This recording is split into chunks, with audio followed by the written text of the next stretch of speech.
ఇక్కడ ఈ నెల్లూరు జిల్లాలో ఈ 5 ఏళ్లలో ఏమైనా అభివృద్ధి చెందిందా?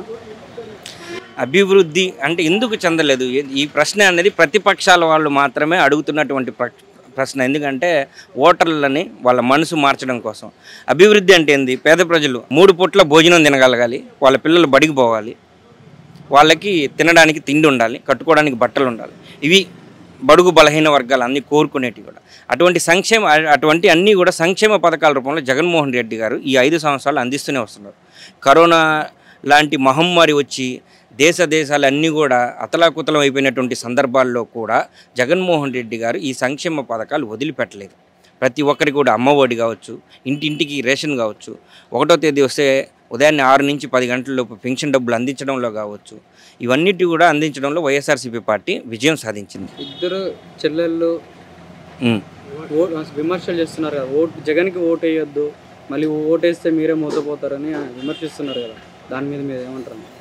దాన్ని అది వాళ్ళ పర్సనల్ విషయాల్లో మనం మాట్లాడేదానికి మనకు అవకాశం లేదు. ఎందుకంటే జగన్మోహన్ రెడ్డి గారి చెల్లెలు ఈరోజు ఎంత విమర్శించినా రేపు ఆయన సొంత చెల్లెలే, అది రక్త సంబంధమే. వాళ్ళ అన్న ఆపదలో ఉంటే జగన్మోహన్ రెడ్డి గారి చెల్లెలు రాకుండా ఉంటారా? నేను మిమ్మల్ని డైరెక్ట్గా అడుగుతున్నా. ఇప్పుడు మన ఇంట్లోనే కొద్ది సమస్య ఉండొచ్చు, నాకు నా చెల్లెలికి గొడవలు ఉండొచ్చు, ఒక నెల 2 నెలలు మాట్లాడుకునే సందర్భాలు ఉండొచ్చు. రేపు నాకు ఏదన్నా సహాయం అన్నా నా చెల్లెలు ముందు వస్తుంది, నా చెల్లెలికి ఏదైనా సహాయం అన్నా నేను ముందు ఉంటాను. నెల్లూరు సిటీ ఎమ్మెల్యే అనిల్ కుమార్ యాదవ్ని నర్సంపేట ఎంపీగా మార్చడానికి ఇక్కడ ప్రమోషన్, అనిల్ కుమార్ యాదవ్ గారికి వచ్చింది ప్రమోషన్ 100%. ఎందుకంటే ఇది ప్రమోషన్, ఎందుకంటే అక్కడ నర్సరావుపేటలో ఒక బీసీ నాయకుడు అవసరం ఉంది. బీసీ నాయకులు అవసరం ఉన్నప్పుడు ఎవరైతే సమర్థులు అని ఆలోచించినప్పుడు జగన్మోహన్ రెడ్డి గారికి కనిపించిన ఏకైక పేరు అనిల్ కుమార్ యాదవ్ గారు. ఇది కేవలం అనిల్ కుమార్ యాదవ్ గారికి వచ్చిన ప్రమోషనే కానీ ఇంకా వీళ్ళు ప్రతిపక్షాలు చెప్తున్నట్టు అటువంటి మాటలు ఎవరు కూడా ఇక్కడ నమ్మటం లేదు. ఈసారి విజయసాయి రెడ్డి గారిని ఎంత మెజారిటీతో గెలిపిద్దామని అనుకుంటున్నారు? లక్షల్లో ఉంటుందండి మెజారిటీ, ఇది మాత్రం షూర్. లక్షల్లో మెజారిటీ ఉంటుంది. అంటే మనకి పాయింట్ ఫిగర్ కరెక్ట్గా చెప్పలేం కాబట్టి భారీ మెజారిటీ అని మాత్రం మనం చెప్పుకోవచ్చు.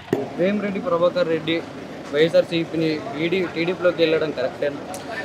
ఎప్పటికీ కరెక్ట్ కాదండి. అది ఒక నమ్మిన పార్టీలో జగన్మోహన్ రెడ్డి గారు మీకు అంత స్థాయి ఇచ్చి మీకు నెల్లూరు జిల్లా బాధ్యతలు అప్పచెప్పి నెల్లూరు జిల్లా అధ్యక్ష పదవిలో మిమ్మల్ని కట్టబెట్టి అలాగే మీరు ఎంపీగా ఇక్కడ గెలిచి అంత హోదాలో ఉండి జగన్మోహన్ రెడ్డి గారికి వెన్నుపోటు పొడిచి ఈరోజు పార్టీ మారడం అనేది చాలా బాధాకరమైన విషయం. విజయసాయి రెడ్డి గారు ఎంత మెజారిటీతో గెలిపిద్దాం అనుకుంటున్నారు? ఖచ్చితంగా 2 లక్షల పైనే మెజారిటీ వస్తుందండి విజయసాయి రెడ్డి గారికి.